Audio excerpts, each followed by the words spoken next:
Forget frequently asked questions. Common sense, common knowledge, or Google. How about advice from a real genius? 95% of people in any profession are good enough to be qualified and licensed. 5% go above and beyond. They become very good at what they do, but only 0.1% are real geniuses. Richard Jacobs has made it his life's mission to find them for you. He hunts down and interviews geniuses in every field: sleep science, cancer, stem cells, ketogenic diets, and more. Here come the geniuses. This is the Finding Genius Podcast with Richard Jacobs. Hello, this is Richard Jacobs with the Finding Genius Podcast, part of the Finding Genius Foundation. I have Carolyn Hogg. She's a senior research manager for the Australasian Wildlife Genomics Group. We're going to talk about her work with koalas and other wildlife. So, Carolyn, thanks for coming. Thanks for having me, Rich. Yeah, I know I've been interested in and loved koalas all my life. They just seem like really cute and lovable. And from what you say, I guess they're not. But tell me, what got you interested in wildlife? And then I guess, do you like koalas in particular, or do you kind of have to work with them? Yeah, so I actually grew up in South Africa, and we immigrated to Australia for my teenage years. So I spent my childhood going to the Kruger National Park and watching wildlife, like elephants and giraffes and all the big African animals. And when I moved to Australia, Australia has lots of brown furry things that are mostly nocturnal. And so I actually started my early career in conservation biology, working with marine mammals, with whales in particular. So I've worked with whales all over the world and seals as well. And now I find myself working with some of our most critically endangered species in Australia, from birds to fish to marsupials and, of course, the koala. What's making the various animals you work with endangered? Is it habitat destruction? Is it what are some of the top things that are doing it? Yeah, so there's a multitude of threats here in Australia as across most of the world, and habitat destruction and habitat loss and fragmentation is one of the key ones, coupled with climate change. Of course, many people would have seen the footage from the 2019-2020 summer we had with the Australian mega fires, where we had 23 million acres of bushland burnt here in Australia. So that was pretty significant. So those are some of our major threats. But our key threat in Australia, which is different to the rest of the world, is we have a serious problem with invasive pest species, particularly foxes and feral cats. And because Australia actually separated from the rest of the continents millions of years ago, we don't have any large predators like Africa or North America. So we don't have cougars or pumas, jaguars, lions, tigers. We don't have any of those big predators. So all of our wildlife here is really quite small. And unfortunately, they in what we call the critical weight range, which is between about 500 grams and 1.5 kilograms. And what happens is the cats just eat them. So we've got the fastest mammal extinction rate of any country in the world. We've lost 29 mammal species since the arrival of Europeans in Australia over 200 years ago, when they introduced the cats. And unfortunately, in 2016, we also, in fact, had our first climate change extinction as well, which was a little marsupial mouse that lived on one of our offshore islands that has now been swamped by rising sea levels. So climate change is exacerbating all our existing threats here in Australia. Because Australia is a continent of drought and flooding rains and extreme weather events, we're really starting to feel the extreme changes that are occurring in the global. So historically, was the climate in Australia always like this, very variable, or is it only in recent years? Yeah, it's always been quite variable in the fact that, Australia is a very large continent with a very small human population, but the large proportion of our country is desert. And so what's happening now is it's just becoming drier and drier than it has been previously. And through geological time, Australia has been a very wet continent and a dry continent, a wet continent. And the wildlife have contracted to areas of what we call climate refugia. So like where the climate is good and the habitat is great, the wildlife actually contract to those regions. And then as geological time changes, they kind of expand out of those regions. The problem that we've got now is because of human habitation, a lot of that habitat's been destroyed. And also because climate change is accelerating quite quickly with the human-induced climate change, the impacts on our wildlife. Well, if Australia is sparsely populated, then why would it be as much of a problem as other areas that are more populated? Because the animals that currently live in our forests are not going to have forests to live in as those forests start to dry out.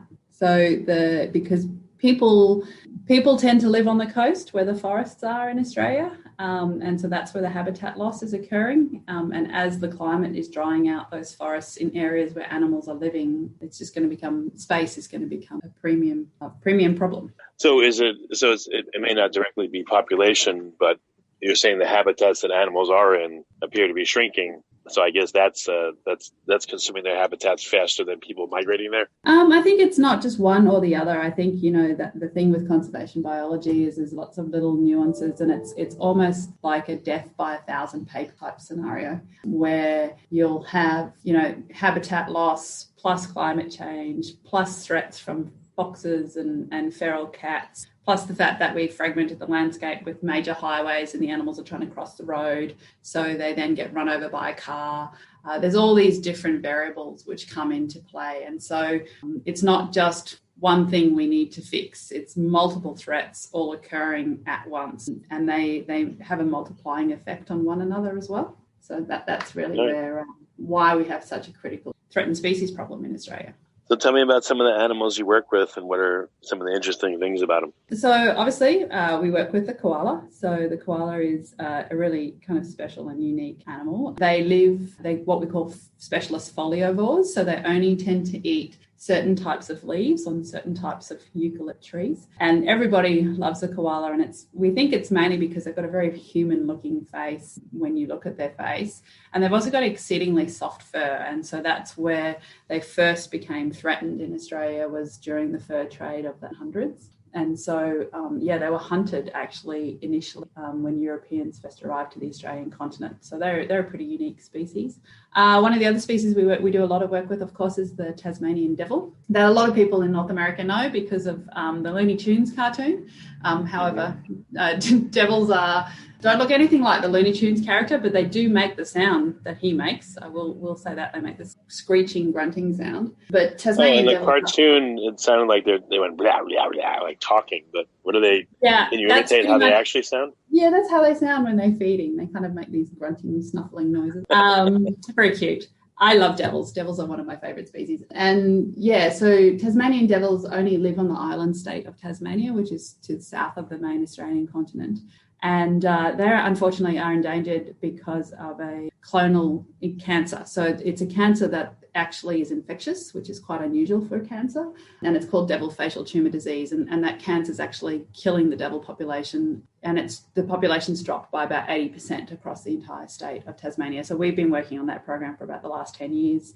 And then some of the other species we work with are little birds that only weigh about 40 grams. They're called the orange-bellied parrot. They live in Tasmania and fly to the Australian mainland every winter. There's only about 60 of them in the wild.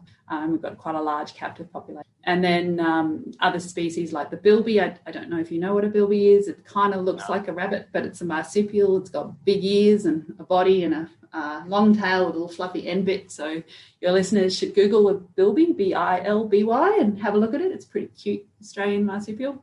So we work on quite a range of different. And bilbies used to be found all across Australia, and now they only exist in one region up in northwestern Australia and northern Queensland, and that's mainly because they've been impacted by cats. So those are some of the species we work with, and what we do is we actually use genetics to help conservation managers make more informed decisions about managing these species. What does that mean, genetics? What do you mean? So genetics, so everyone knows hopefully about DNA and genomes after the COVID crisis. I think everyone should understand what genome sequencing is now. They hear about a lot of it in the media.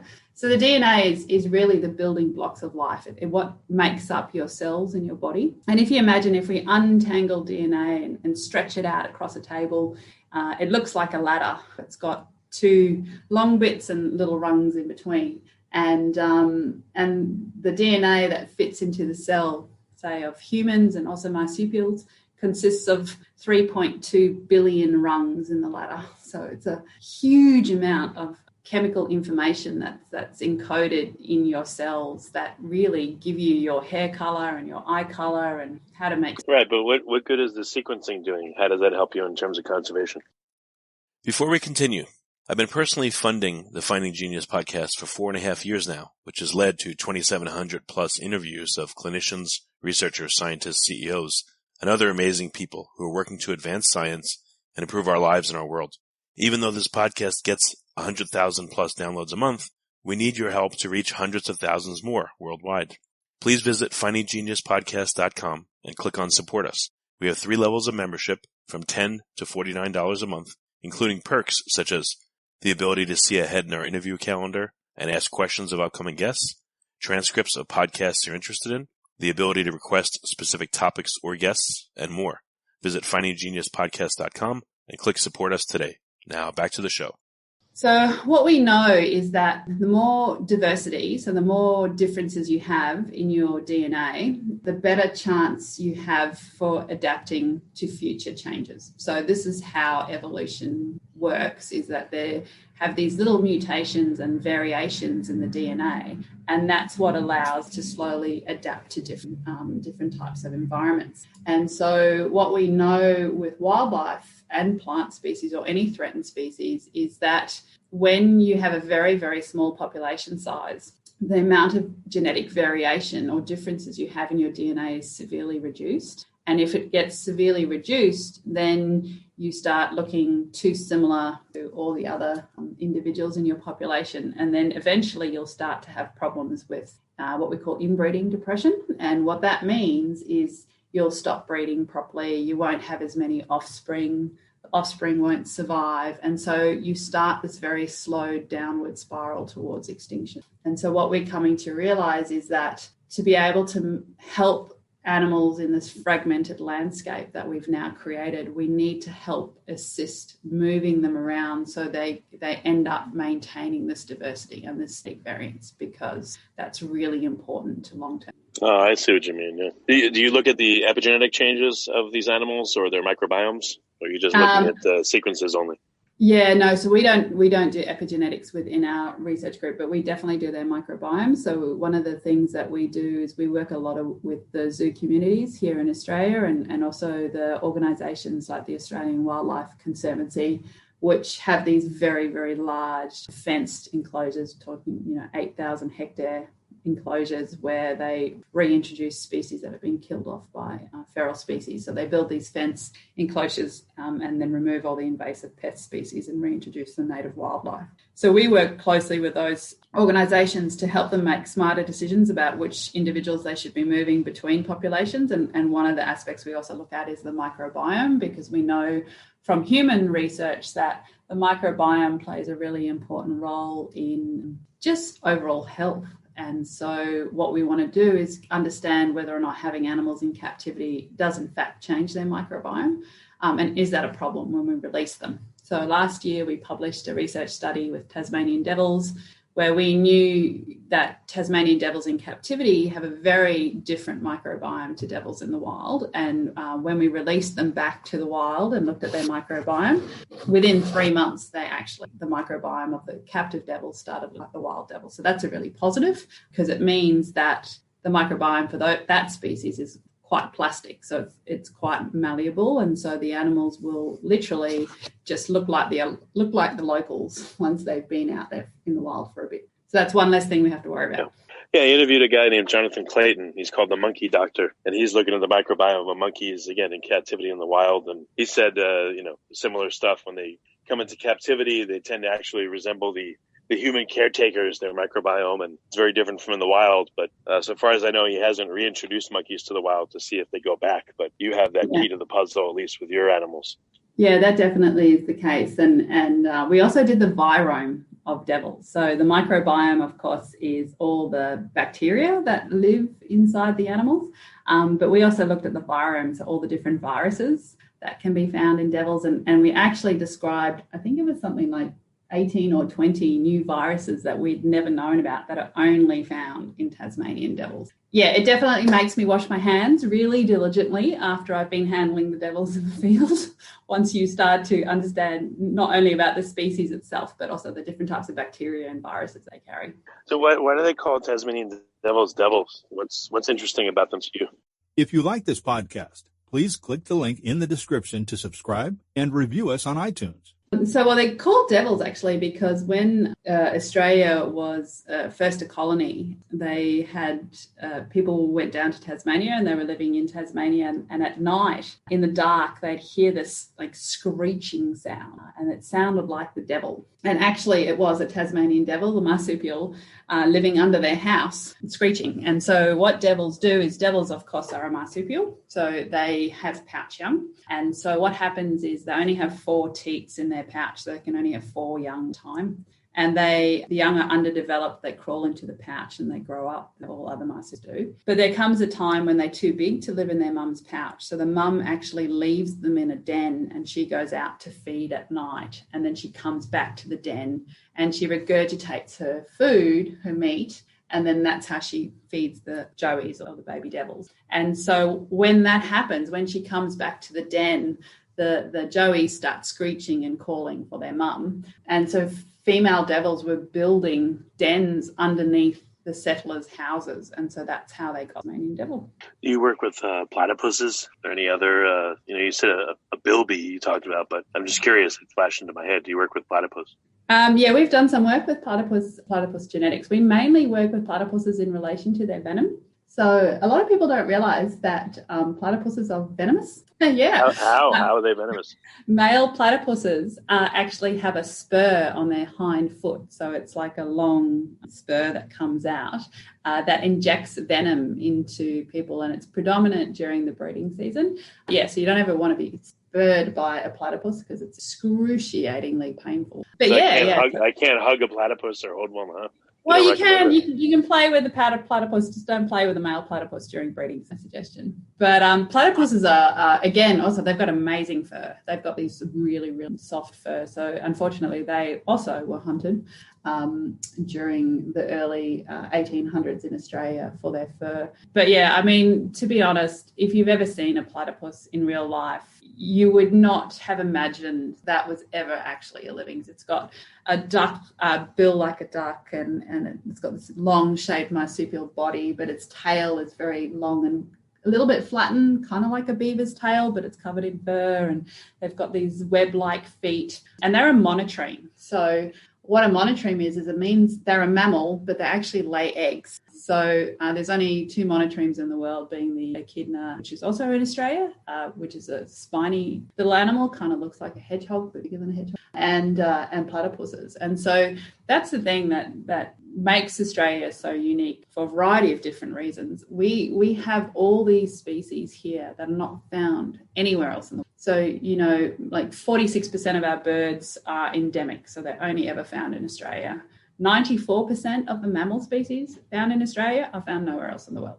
So this is why it becomes so important that Australia really fights to ensure we maintain these species, because it's part of the global biodiversity. What about Papua New Guinea? Are there similar animals to Australia, or even that's totally unique?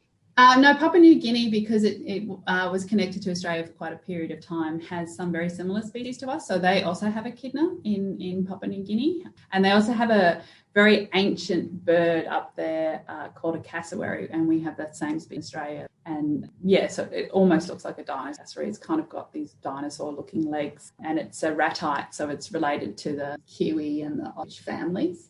So it's a flightless bird, but they, again, are pretty unique that you find. So that's the thing. That if your listeners ever do come down to Australia, you find yourselves in a land of weird and wonderful things that live only in most people's imagination. Tell me more about koalas. You said offline that that's the animal that people always love and are interested in, I guess, because of its cuteness. But, what are some interesting facts about koalas?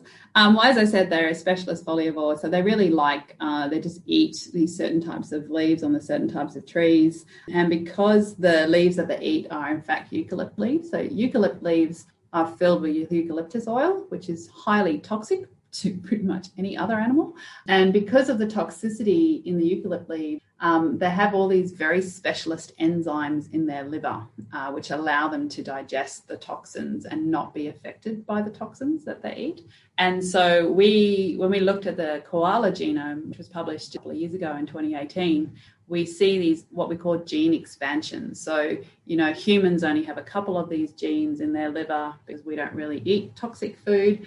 But koalas have hundreds of these genes in their liver to allow them to be able to process leaves. And so that's a really cool and exciting thing about working in genetics and looking at genomes is the genomes can really provide us with insight into why certain species, whether they be plants or animals, have different adaptations to the world that they live in. And all that kind of information helps us understand, and then we can make smarter management decisions. The other thing that happens with koalas is because they eat these toxic leaves, they when they give birth to their joeys, they actually feed their joeys something called pap, which is a little bit of poo that comes out of the mum, and she feeds it to her baby in order to make sure that they get the right bacteria and microbiome to be able to digest the leaves themselves as they grow up. Oh, wow. It's kind of kooky, yeah. Huh. So koalas spend probably about 19, 20 hours a day asleep in a tree, digesting their food. And everyone always just imagines that they don't move a lot. But koalas do actually move quite a lot at night. They come down out of the trees and they walk between the trees. And they have feed trees and they have different trees that they sleep in. And so we've been doing a lot of work here in Australia because they're very difficult to find out in the forest. It's pretty hard to see a koala sometimes from the ground. And so there's a team at the University of Newcastle and in the New South Wales government who've been working with using drone technology to use the drones to find koalas in the tree. So they have to do it, of course, in the winter months, early in the morning. So when the land is very cold, so the background resolution is cold, and they fly the drones above the forest canopy, they can see all these blobs of heat in the trees. And that's what they're starting to have surveying for. So that's pretty. Are koalas friendly? I mean, do keepers interact with them and hold them, or are they just kind of like curmudgeons? I think they're just like curmudgeons personally, but yeah. So in New South Wales, you're not allowed to hold koalas except for the keepers. They do.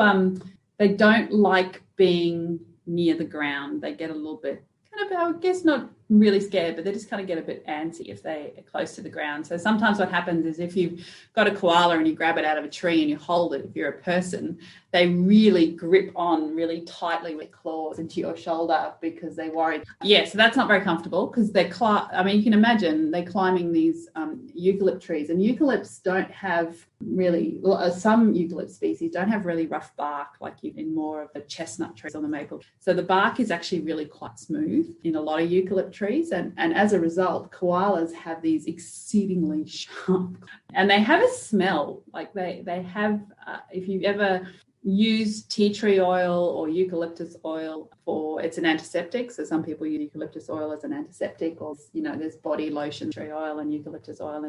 It's quite a unique smell, and that's what koalas smell like. And it's amazing. So I can be in a zoo somewhere, and even before I walk around the corner and see a koala in an exhibit, I can. That's not a bad smell, I guess. Eucalyptus is pretty nice, right?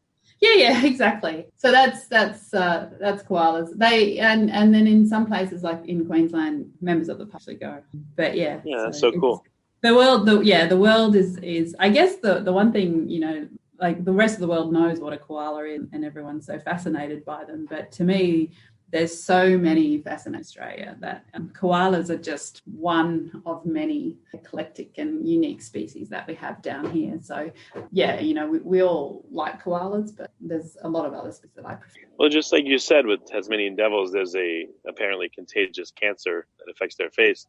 I've heard with koalas, there's recently like a virus that endogenized in their DNA, and it's kind of changing the course of the entire koala population. Yeah, so that's the koala retrovirus. One of the reasons we did the koala genome is to understand more about the koala retrovirus, or KORV. It's kind of equivalent, I guess, to HIV in humans. Is probably the most closely related analogy I can give your listeners for that one. But not only do they suffer from KORV, we also, koalas have chlamydia. So they get either chlamydia down in the reproductive regions, or they get ocular chlamydia in their eyes, and it makes them go blind. So the reproductive form makes them sterile, and the ocular blind. So disease is another really significant, and that's one of the key areas that we work on in our research group, is that we specialise very much in something we call immunogenetics, which is understanding the interplay between genetics and disease in different species. And so that's why we work with Tasmanian devils, obviously, because of devil facial cancer, but we also are working pretty closely with koalas and the team that are developing the koala vaccine to try and understand why some individuals respond better to the vaccine than others. And it's really encoded in their DNA and what type of immune system they have. And so by studying the different genetic variants we find in the immune gene species, we can better understand how those species are able to mount immune responsive disease. So that's one. Is this retrovirus killing the koalas, or is just making healthy koalas that are different and make the old version of the koalas sick? We're not quite sure what it's doing. We know it's there. We know it has some role to play in koala disease, but what it means for the species long term, we are still unclear on. So they're still doing a lot of work on that. Well, they have ones in captivity. I mean, do the keepers know? Oh, okay. This is one where the retrovirus is in them. This is one that's not. Well, we do have individuals where, we've got some populations that have the retrovirus and there's nothing wrong with them. And then we have other populations that have the retrovirus that have all sorts of disease susceptibility issues. So it's not as black and white as, you have the virus, so therefore you're a sick koala. It's because we don't actually know, we don't understand fully what the retrovirus is doing. We know it's changing the DNA, but we don't know what the consequence of that is. Like we haven't worked that out. So why try to vaccinate against it if you don't know if it's even harmful to some of them? We're not vaccinating for the virus. We're vaccinating for chlamydia. Okay, gotcha. Yeah. So the CORV research is still really quite new, and there's still a lot of work that needs to be done in relation to that disease. But chlamydia is the other significant disease that's in koalas, and that's something that we're working towards vaccine and figure out ways of managing those. Well, what other animals do you work with that, what's the most interesting ones to you? Do you work with kangaroos or, do you love echidnas? What's your favorite? Why? My favorite definitely is devils, followed by a little animal called a woylie, which is like a woylie, Woylie. It's called a brush-tailed bettong. So bettongs are tiny mini little kangaroos, if you need an analogy for them. It's a bettong. It's hard to describe what some of these species are to people who don't live here. But yeah, they bounce really, and they're really cute. They've got these little cute faces, and they live over in Western Australia where my family immigrated to when we left South Africa. And unfortunately, that population crashed by about 95% in the 2000s from something we think may have been a disease, or we're not quite sure. So that part of the work that we're doing with that species at the moment is to better understand what caused that population to crash. So for me, it's not so much about the individual species that I work on. The challenge for me really is how do we use the latest technology, whether it be drones or sequencing technology or acoustic surveying methods, how do we use this massive plethora of technology that we're developing in this fourth industrial revolution, and how do we apply it to make better and smarter conservation management for the species that are left on the planet? So there's a massive biodiversity crisis globally. You just have to turn on the news on any other day when there's not a global pandemic to see that we're losing habitat and species of the world. One of the things that you need to realize with the planet is that of all species, whether they're plants or animals that live on the planet, about 60 to 80% of them occur in 17 countries. So it's not that diversity is spread evenly across the planet. There's pockets of countries which have massive. So United States is one such country. They're known as a megadiverse nation. Australia is one of the other 17 megadiverse. And so, we have massive challenges in how to live within the natural world and with an ever-growing human population. How do we find the balance, and how do we live more sustainably to ensure that our grandchildren and our great-grandchildren have the opportunity to see platypus swimming in stream, echidna foraging in the forest, and koalas in trees. So for me, it's not about the individual species. It's more about, how do we solve these massive conservation? Yeah. Well, very good. So what's the best way for people to find out more about your work? Where can they go? So if you hop on Google and look at the Australasian Wildlife Genomics Group, we'll come up. We're based at the University of Sydney. And we've also just started a new project, which we're calling the Threatened Species Initiative. So that's threatenedspeciesinitiative.com. And that's the project that we're trying to work out ways to develop genome resources really rapidly for about 50 of Australia's most threatened plant and animal species, where you can find us. Well, very good. Well, Carolyn, thanks for coming on the podcast. I appreciate it. And I wish I could hug or hang out with all the animals you do, but hopefully someday. Oh, excellent. Well, thanks so much for having me, Rich, and hopefully given some insight to your listeners about the cool and kooky animals we have down here in Australia. If you like this podcast, please click the link in the description to subscribe and review us on iTunes. You've been listening to the Finding Genius podcast with Richard Jacobs. If you like what you hear, be sure to review and subscribe to the Finding Genius podcast on iTunes or wherever you listen to podcasts. And want to be smarter than everybody else? Become a premium member at findinggeniuspodcast.com. This podcast is for information only. No advice of any kind is being given. Any action you take or don't take as a result of listening is your sole responsibility. Consult professionals when advice is needed.